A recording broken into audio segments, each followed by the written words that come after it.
Hey, everybody, welcome to another wonderful afternoon with Bev Wood. She's going to talk about ageless wisdom. And we're on our third lesson, aren't we, Bev? Yes, very good. Yes, we are. All right, well, we're just going to let you take it away.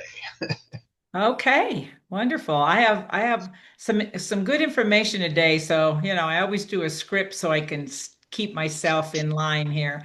So just to remind everybody, the last, as Paul said, we're on the third lesson because we've been talking about the cosmic Trinity, which is the basis, foundation of all of the manifested life within the cosmic order. So I've already introduced you to the first two major aspects and also the first two major rays.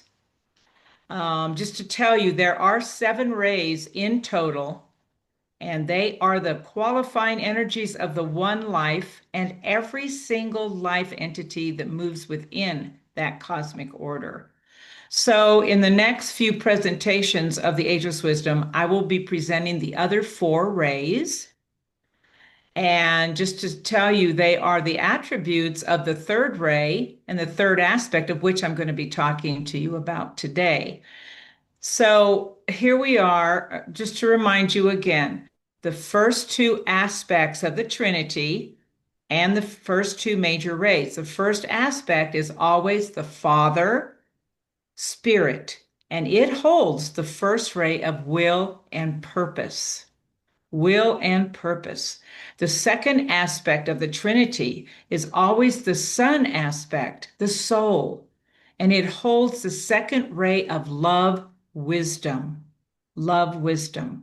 And now I'm going to present to you the third aspect of that great Trinity. It is the mother and the form, the mother, and it holds the third ray of intelligent activity. And that's really what we're going to be talking about today.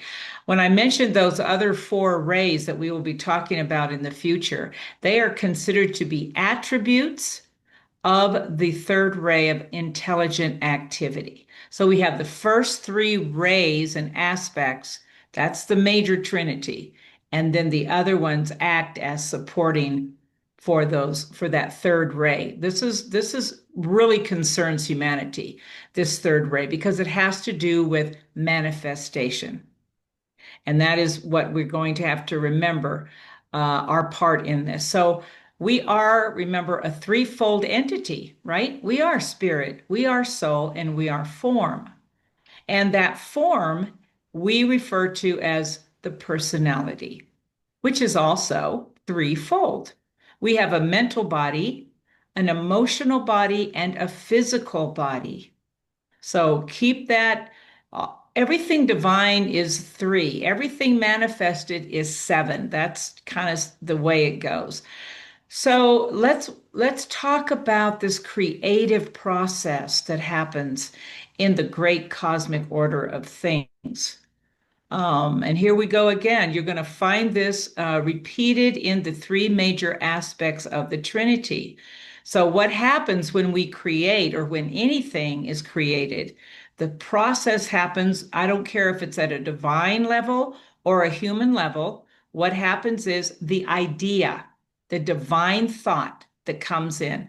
Again, that's the first aspect of spirit. Every single thing begins with a thought, this great idea of the divine mind. The second aspect of that creative process is the word, the logos. We've heard that word before, the logos. It is a spoken word. We think it, we speak it. So that's the second aspect of soul. And we must learn to speak in consciousness. That's synonymous with love. Remember that second aspect, soul, love, wisdom. It's all, if you just repeat those, you're going to come into an understanding. It's very simple after a while. And then what do we have? We have the idea, the thought, we speak it, and then what happens? It gets manifested, it gets created. That's the third aspect of the form world. So remember, we are divine co-creators. We are creating moment to moment, whether we think so or not. And this is why all of the great teachers and messengers that have come here have told us and reminded us for us to live in the now, live in the moment. That is the only time that loving creation can happen. When you're not in the present and you're not conscious, you're just abstractly just moving around and creating whatever and not thinking about it. Okay, that's the secret right here. So remember, I introduced you to the Great Invocation a couple months ago.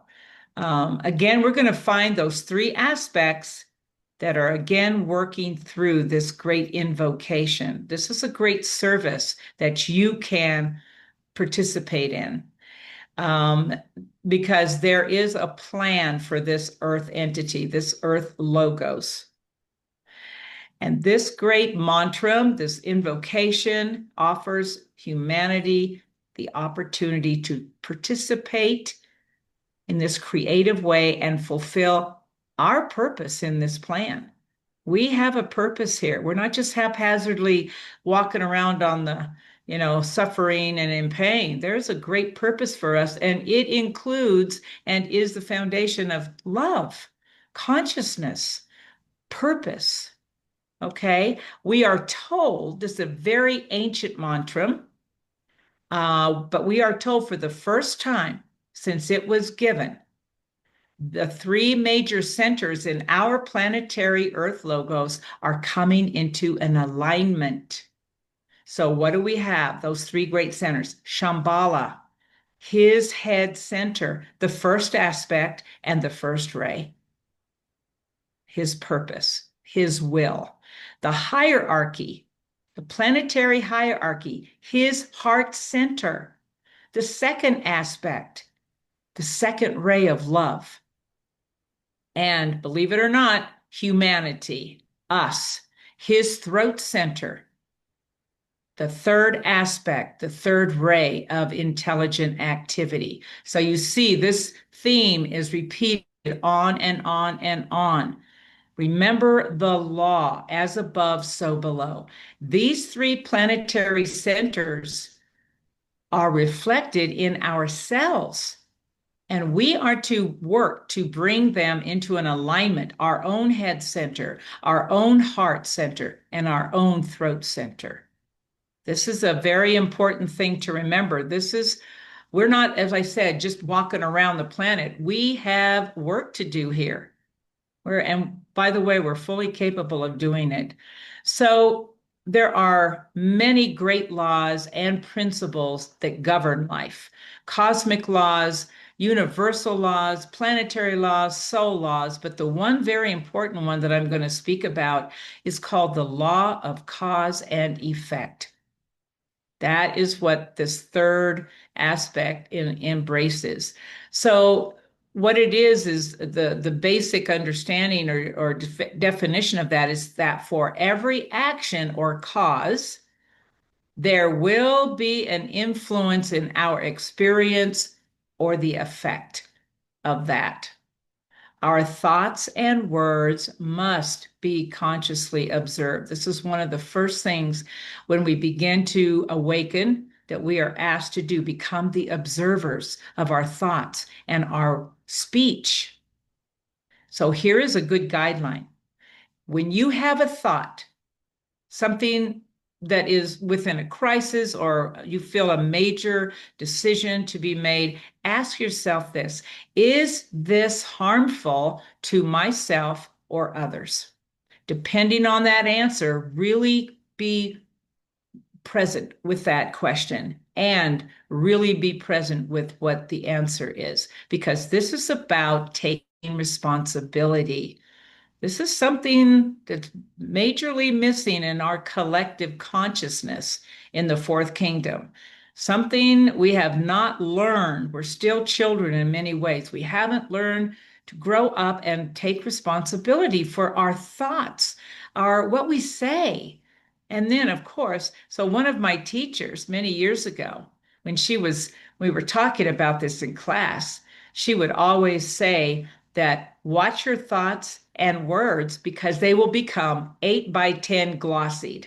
That means they will manifest in the physical world. So we better make sure that we look our best in that picture. That is what we want the outcome. We want a glamour shot of what we think, what we say, and what we manifest, not just in our own individual lives, but as a group called humanity. So the immediate goal for us is to become more mentally polarized or conscious. We must become thinkers and learn to reason. There are too many of us that are still polarized in our emotional bodies. This is the problem. It's an ancient group karma pattern and one of our biggest problems to solve. It is just major. And right now, I think many of us are beginning to understand what we have thought, what we have spoken for eons of time. Uh, we are witnessing the effects of our collective thoughts, our collective words, and our collective deeds that we have all agreed upon for eons of time. We've accepted those things, and now we are beginning to awaken. Much of humanity is beginning to awaken and question those old patterns. They're not working for us anymore. Okay. So I want you to know if we're powerful enough to have created them in the first place, then what? We are powerful enough to recreate a more peaceful and loving world. I truly believe this is what we all really want to manifest. This is innate in us. We are loving, conscious beings. And we have never in all of our history actually walked the talk. Okay. It's time. It's time to do this. So this third aspect of manifestation, this third aspect of the great Trinity of life, this is where the work begins because we are at a critical time of tension, and it's for the reason to wake us up. Okay, my thing, wake up, grow up, step up. It's time to do this together because, as I said, what we really want is love and peace in our world. Don't forget, we are the bridge between the three lower kingdoms and the spiritual kingdom. We are gods in the making. We already have that seed within us.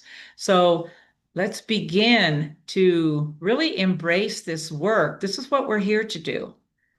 Become more conscious of yourself in the world and as part of this group, because what we all think and say and do affects every living form on this planet.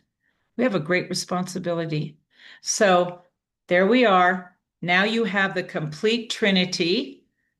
Start working with it. It's the key to understanding who you truly are. And you are a great, amazing, creative angel. That is what we are. That's what we are here to claim as our birthright. So thank you for listening, and back to Paul. And you're muted. Yeah. Couple of questions here. Yeah, yeah. Probably I'm muted because I'm not supposed to talk. Oh, I do that Maybe myself. there's no words anymore. So anyhow, I immediately thought about in that scripture that most of us in the Western world read of, in the beginning was the Word, and the Word was with God, and God was the Word, kind of thing, Yeah, you know. that's So right. so that took me to um, a question about once we've said that. I guess so. We have perception. Okay, we're trying to perceive our world around us. Yes. Is everything that we perceive as we just as you just talked about, uh, the presentation of our own creation or the creation. Mm.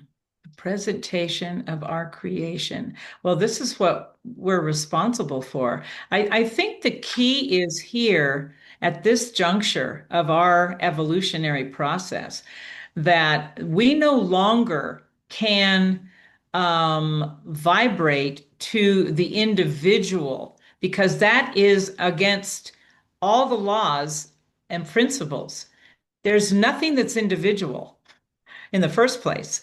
Our personality perception has been for much that's true. And as we know, that's the biggest lie there is. So what we have to do as souls who are a thread from the one group soul, okay, that has each of those souls have created a threefold form. And what each one of us are responsible for is to start thinking and speaking and doing for the betterment of the group called humanity, not what's best for me. This is like cutting edge stuff now that we're being asked in this new paradigm that's coming in. You no longer can work as individuals. That is what they're telling us. It's no longer that. It's moving forward as a group. That is where our power is. Okay, so we have to begin, and again, this is about reprogramming ourselves. That's why the very first thing that we're asked to do is to start becoming the observer of our lives. Because it's only at that point that we can reprogram those old thoughts, those old words, and catch ourselves. It's a process. I won't lie. It's the Yeah. work. Okay. And it's yeah, it can be like, oh my gosh, I So, can't do that. It so, take so that takes Yeah. me to the next question or the next thought here, which is so most times we can't stop the words that come out because we react. And Yes, so, it's a knee jerk. right. And Yeah. so they come out. So how do we clean that up? Do we take a stick and beat ourselves for being a bad person? No, no.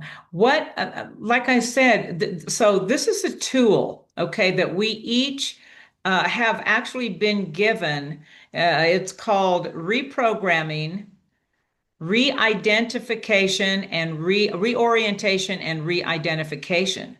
And the whole thing is that now we are becoming responsible to really embrace and strengthen that relationship between the personality and the one that created it, the soul. Okay, that's the bottom, that's the foundation of all of our work. That's our immediate goal, is to be what is called soul infused. In order to do that, the personality has to be willing and committed enough. It's a little bit of a sacrifice. Think about it. Well, this is the first sacrifice that the personality makes. Not my will, but thy will be done. We're talking to our higher selves and asking to be of service, of use. How can I serve thee? I mean, that's so when you look at it that way, and that becomes such kind of an alien way to work in our world, right? Because as you say, when we just think a thought and say a word, don't give it any um, embracing that present moment. So this is the tool. This is the work. We have to become so conscious and aware of ourselves as much as we can all the time. That's that's really hard. I know it is. But we have to begin the process because this is the way for all of us. Even the great ones have done this path. That's the beauty of it. It's not just us. It's every single entity, wherever you are in evolution, has got to go through this process. And if not now, when? Okay, there's many teachings and things that have been told, they all lead the same place.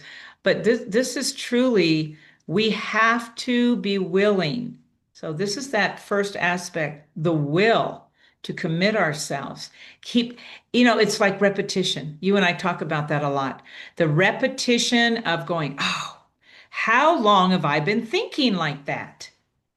You have to be willing to look at the dark, the shadow of ourselves and go, oh my goodness, that is harmful to me and to the group. Oh my gosh, how long have I been speaking like that, for heaven's sakes? How harmful have I been to myself and the group? Okay, and there's no magic button here. Yeah, No it magic button. It is hard work. As you were is. talking, I was reminded, I think it was Socrates or something that said he didn't do an act, or maybe it was Gandhi. He never did an act unless his first question was, is this God's will or my will? Whoa. You know, Whoa. and then in That the, that is a great question. yeah, I mean, it just Yes. stops you for a moment, as you were saying. Yes, and Yeah, that's how we do. Just stop for a moment and ask. that's the key right there. Whatever it takes to just pause in that moment and to have an inner dialogue and to just go, wow, okay, instead of just being an unconscious bumping into walls all the time. Seriously, this has been, when you look at the group called humanity, yeah, this is why we must become conscious and mentally polarized and not that knee jerk comes from the emotional body being in too much charge of our lives. We have to begin to open ourselves to become aware of ourselves as creative, divine co-creators. That's the point right here. And what are we going to create in our own experiences and for the sake of our great soul group? We have work to do here for the planetary logos. Our purpose is very clear. We're not here to do what we've been doing, you know? Yeah. So, All right. brothers and sisters, time to wake up. Wake up. Make a little Yeah. song. Wake up. Wake up. Yeah. Yeah. When you go. Wake up when you go. Let me know. Well, Deb, we appreciate you sharing these little tidbits, and we look forward to lesson number 4. And we hope you all can join us. If you have questions, post them here on Soul Spa or on her YouTube channel, and Yep. she'd be happy to answer them personally with each one of you. So, Yep. Thank you, thanks, Bev. Paul. And Thank you thanks all. everyone. Yep.